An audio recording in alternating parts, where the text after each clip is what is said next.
নমস্কার, আমি জ্যোতিষী শ্রী গৌর ভট্টাচার্য। হ্যাঁ, থাম্বনেলে ঠিকই পড়েছেন যে বৃষ রাশির জাতক বা জাতিকাদের জন্য এই চারটে ঘটনা ঘটবে এই জুন মাসে। এই জুন মাসে এই চারটে ঘটনা বৃষ রাশির জাতক বা জাতিকাদেরকে চমকে দেবে। কি ঘটনা জানতে হলে ভিডিও শেষ পর্যন্ত মনোযোগ সহকারে শুনতে হবে বা দেখতে হবে। আর আপনি কোথা থেকে আমার ভিডিওটা শুনছেন বা দেখছেন অবশ্যই কমেন্ট বক্সে লিখে দিয়ে যান, তাহলে বুঝতে পারবো কোথায় কোথায় ভিডিওটা পৌঁছাচ্ছে। আর আমি জ্যোতিষী শ্রী গৌর ভট্টাচার্য, আমার চেম্বার হলো সারা ভারতবর্ষে একটাই চেম্বার। প্রত্যেক দিন আমি একই জায়গায় বসি, প্রতাপবাগান 6 নম্বর সরণি, বাঁকুড়া। অন্যান্যদের মতো পাড়ায় পাড়ায় চেম্বার, বিভিন্ন হোটেলে চেম্বার, বিভিন্ন শহরে চেম্বার আমার নেই। প্রতিদিন আমি একই জায়গায় বসি। আমি এটাই বিশ্বাস করি যে সঠিক বিচার বা সঠিক প্রতিকার করতে পারলে 10টা 20টা চেম্বার করার কোনো প্রয়োজন নেই। এক জায়গায় বসলে সমস্ত জায়গার মানুষ আসতে পারবে।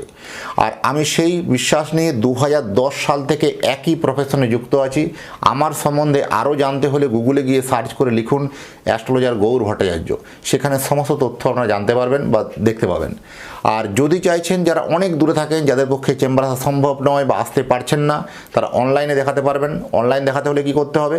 আপনার নাম, জন্ম তারিখ, জন্ম সময়, জন্মস্থান, এই তথ্যগুলো পাঠিয়ে দিন। পৃথিবীর মানচিত্রে আপনি যে কোনো জায়গায় থাকুন না কেন, সেখান থেকে বসে আপনি অনলাইনে আমার সাথে কানেক্ট করতে পারবেন বা সরাসরি আমার সাথে ফোনে কথা বলতে পারবেন। অনলাইন দেখাতে হলে আপনাকে এই তথ্যগুলো পাঠানোর পরে একটু অপেক্ষা করুন। আর যদি জন্ম তারিখ, জন্ম সময় সঠিক জানা না থাকে, দুটো হাতের ছবি তুলে পাঠান, হস্তরেখার উপর বিচার করে আপনার প্রেডিকশন বলবো। আর আমার কাছে দেখাতে হলে একটা কথা মাথায় রাখতেই হবে যে নিজের প্রবলেমের কথাগুলো নিজে থেকে বলবেন না। আমি বলবো, আমি পথ দেখাবো আমি। প্রত্যেকটা ভিডিও দেখবেন এই কথাটা বলি আমি। কারণ আপনি জন্ম তারিখ, জন্ম সময় পাঠিয়েছেন, ব্যাস এনাফ, এবার থেমে যান। এবার আমাকে বলতে দিন। আগে বলবো আপনার অতীত জীবনের কথা, আগে বলবো, তারপরে বলবো বর্তমান জীবনের কথা, তারপরে ভবিষ্যৎবাণী।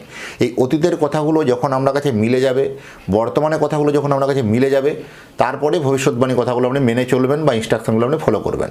এইভাবেই প্রেডিকশন করতে ভালোবাসি। দীর্ঘ 2010 সাল থেকে একই প্রফেশনে যুক্ত আছি। গুগলে গিয়ে সার্চ করে ছাড়া দেখতে পারবেন। আর প্রথম হচ্ছে, দেখুন, এই বৃষ রাশির জাতক বা জাতিকাদের জন্য চারটে গ্রহ স্থান পরিবর্তন করছে।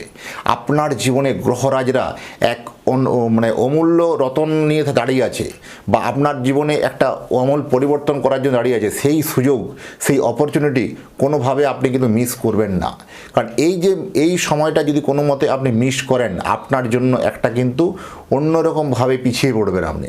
তাহলে আপনাকে আগে থাকতে হবে এবং আপনাকে আপডেট থাকতে হবে। এই যে চারটে গ্রহ যে পরিবর্তন হচ্ছে, আপনার গ্রহ সঞ্চার হচ্ছে। 1 জুন বৃহস্পতি মিথুন থেকে কর্কটে আসছে। 8 জুন শুক্র কর্কট রাশিতে আসছে, এবং 20 জুন মঙ্গল মেষ থেকে বৃষ রাশিতে আসছে, আর রবি আসছে 15 জুন মিথুন রাশিতে আসছে। এই যে চারটে গ্রহের কম্বিনেশন, তাহলে বৃষ রাশির ক্ষেত্রে কিন্তু একটা অনন্য রূপ বা অন্যরকম মাত্রা দেবে। কারণ বৃষ রাশির জাতক বা জাতিকারা এরা অত্যন্ত একজেদি, এরা অত্যন্ত একরোখা। এরা চায় যে আমি কোনো ঝামেলা ঝঞ্ঝাটের মধ্যে জড়াবো না, আমি আজকে থেকে কোনো কারোর ঝামেলায় থাকবো না। কিন্তু কোনো না কোনোভাবে বা কোনো না কোনো ঘটনাচক্রে আপনাকে সেই ঝামেলার মধ্যে গিয়ে ফেলতে হয় বা ঝামেলার মধ্যে গিয়ে পড়তে হয়। বহুদিন থেকে বহুভাবে আপনি অত্যাচারিত, মানসিকভাবে নির্যাতিত, আপনাকে কেউ বুঝতে চায় না।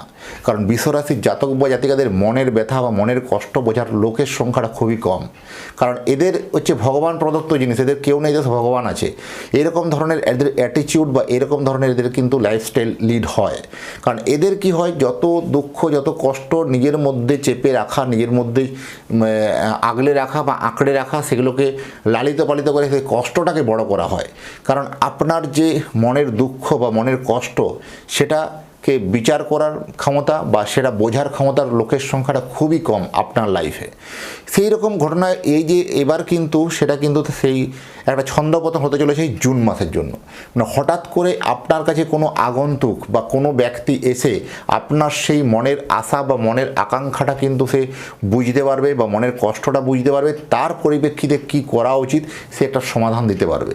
সেটা আপনার যেই হোক, আপনার গুরুজন ব্যক্তি হোক বা কোনো ব্যক্তি, বয়োজ্যেষ্ঠ ব্যক্তি হোক বা কোনো আত্মীয় স্বজন হোক, কোনো বন্ধুবান্ধব হোক, যে কেউ হোক, মানে যে কোনো আপনার কাছে একজন লোকের আবির্ভাব, যে কোনো অ্যাস্ট্রোলজারও হতে পারে, সেই তার পরামর্শে কিন্তু আপনার জীবনে কিন্তু একটা নতুন মাত্রা, নতুন কিন্তু একটা পরিবর্তন কিন্তু আসতে পারে। বৃহস্পতির যে দৃষ্টি, তিনটে দৃষ্টি আছে, সপ্তম ভাব, নবম ভাব, দশম ভাবের মধ্যে পড়ছে আপনার, সেটা আপনার বৃশ্চিক রাশি আর মকর রাশি, মীন রাশির উপর দৃষ্টি পড়ছে, সেটা আপনার রাশি সাপেক্ষে সপ্তম ভাব হচ্ছে, নবম ভাব হচ্ছে আর দশম ভাব হচ্ছে। তাহলে সপ্তম ভাব হচ্ছে যাদের বিয়ে নিয়ে কমপ্লিকেশন ছিল, যাদের বিবাহ নিয়ে বারবার ধরে সম্বন্ধ এসে ভেঙে যাচ্ছে, সম্বন্ধ এসে কেটে যাচ্ছে, সম্বন্ধ ঠিকঠাক হচ্ছে না, সেগুলো যথেষ্ট ভালো। যাদের ম্যারেজ লাইফ নিয়ে অনেকখানি দুশ্চিন্তা, অনেকখানি সমস্যা ছিল, দুজনের মধ্যে ভুল বোঝাবুঝি, মিসআন্ডারস্ট্যান্ডিং লেগেই ছিল, তাদের জন্য এই সময় ভালো বলবো। ম্যারেজ লাইফ থেকে যথেষ্ট ভালো। যাদের আইনি জটিলতা বা আইনি ঝামেলা চলছিল, তাদের সেগুলো কিন্তু মিটে যাওয়ার সম্ভাবনা বেশি। এবং পার্টনার ব্যবসা থেকে এতদিন থেকে আপনি অনেক লস লস লস শুনে এসছেন, এবার কিন্তু শোনাবো পার্টনার ব্যবসা আপনার জন্য ভালো। হ্যাঁ, হঠাৎ করে এটা একটা নতুন পরিবর্তন বলতে পারেন, কারণ এবার থেকে আপনার কাছে আপনার পার্টনারের ব্যবসাগুলো যথেষ্ট ভালো হবে এবং ব্যবসাটাকে একটা সিস্টেমেটিক এনে কিন্তু যথেষ্ট ভালো কিন্তু এটা লিড করতে পারবেন।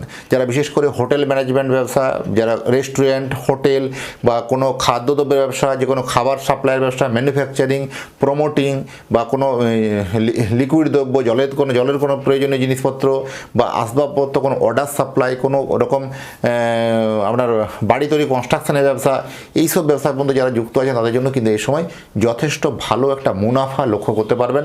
যারা বিশেষ করে রোড কন্ট্রাক্টর, যারা বিশেষ করে সড়ক কন্ট্রাক্টর, সড়ক নির্মাণ করেন, তাদের জন্য কিন্তু এই সময় কিন্তু একটা ভালো জোশ ভালো কিন্তু আসবে। যারা এক্সপোর্ট ইম্পোর্ট, যারা এক দেশ থেকে অন্য দেশে মাল পাঠানো, এক জায়গা থেকে এক জেলা থেকে অন্য জেলায় পাঠানো বা এক রাজ্য থেকে এক রাজ্যে পাঠানো, এরকম ধরনের তাদের জন্য ব্যবসাগুলো অর্ডার সাপ্লাই তাদের সব ভালো যাবে। পার্টনার ব্যবসা থেকেও আপনি কিন্তু এবার কিন্তু একটা ভালো গেন লক্ষ্য করতে পারবেন। আর ভাগ্যস্থানে আপনার বৃহস্পতির দৃষ্টি আপনার ভাগ্যের কিন্তু পরিবর্তন বিশ্বরাশির কিন্তু আনছেই। কারণ বিশ্বরাশির ভাগ্যে যে পরিবর্তন আসছে, আপনার রাশি সাপেক্ষে তৃতীয় স্থানে বৃহস্পতির এসেছে, তো এই তৃতীয় স্থানে বৃহস্পতি এবং শুক্র দুটো গ্রহকে একসাথে আসবে। আপনার অর্থ প্রচুর ভাত ভরে দেবে ঠিকই, কিন্তু খরচ আপনাকে কিন্তু পিছনে ছাড়বে না, খরচ কিন্তু বাড়াবে, আপনার খরচ কিন্তু না বাড়বে। কারণ অর্থনৈতিক আয় যেমন বাড়বে, সেই আয়ের বাড়ার সঙ্গে সঙ্গে আপনার খরচটাও কিন্তু সমান্তরালভাবে বেড়ে যাবে। সেটা কিন্তু একটা ভালো খবর বলতে পারবো না, এটাও একটা আপনার খরচটাকে একটু লিমিটেড রাখতে হবে। দশম ভাব কর্মজীবন জীবিকার ক্ষেত্রে একটা পরিবর্তন হতে পারে। কর্মক্ষেত্রে দেখবেন হঠাৎ করে কর্মক্ষেত্রে উন্নতি, প্রোগ্রেস, এটা ভালো লক্ষ্য করতে পারবেন। কর্মক্ষেত্রে এতদিন ধরে গুপ্ত শত্রুতার শিকার হয়ে আসছিলেন, শত্রুতার জন্য আপনি নাম যশ সেভাবে পাচ্ছিলেন না, হঠাৎ করে সেসব কর্মক্ষেত্রে শত্রুরা দেখবেন গায়েব হয়ে গেছে। মানে শত্রুদের আপনার যে কুমনোভাব, সেই মনোভাবটা দেখবেন সরে গেছে। হঠাৎ করে সেই শত্রু থেকেও কিন্তু আপনি একটা ভালো পজিটিভ কিন্তু একটা ভাইবস পাবেন। কর্মক্ষেত্রে যথেষ্ট ভালো উন্নতি জায়গা লক্ষ্য করতে পারবেন। এবং সবথেকে ভালো জিনিস হচ্ছে যাদের কর্মক্ষেত্রে পদোন্নতির জন্য আটকে ছিল বা পোস্ট পরিবর্তন বা অন্য জায়গায় ট্রান্সফারের জন্য আটকে ছিল, সেটাও কিন্তু কথাটা অনেকখানি এগোবে। এটা আপনার জন্য ফেভারে বলবো, যথেষ্ট ভালো বলবো। আর আপনি যদি চাইছেন যে আপনার স্নেহের সন্তানের জন্য একটা জন্মকুণ্ডলী বানাতে, জন্মকুণ্ডলী বানিয়ে জেনে নিতে পারবেন যে আপনার সন্তানের কোথায় উন্নতি, চাকরি না ব্যবসা, পড়াশোনা কেমন হবে, তার কর্মজীবন কেমন হবে, প্রেম জীবন কেমন হবে, বিবাহ কেমন হবে, সমস্ত বিষয়ে খুঁটিনাটি বিষয় আলোকপাত করা হবে এটা সন্তানের জন্মকুণ্ডলীর মাধ্যমে। সেই সন্তানের জন্মকুণ্ডলী বানাতে হলে আপনার সন্তানের নাম, জন্ম তারিখ, জন্ম সময় পাঠিয়ে দিন। আপনি ভারতবর্ষের ইতিহাসে, ভারতবর্ষের মানচিত্রের মধ্যে যে কোনো জায়গায় থাকুন না কেন, সেখান থেকে আমরা বাই পোস্টে অনেক অ্যাড্রেসে পৌঁছে দিয়ে আসবো। আর আমার নিজের হাতের লেখা প্রেডিকশন পেপার আপনি বাড়িতে বসেই পাবেন। যাই হোক, এতক্ষণ ধরে অধীর আগ্রহে যারা ভিডিওটা দেখছেন বা শুনছেন, তাদেরকে অসংখ্য অসংখ্য ধন্যবাদ। আবার দেখা হবে নতুন তথ্য, নতুন ভিডিও নিয়ে। নমস্কার।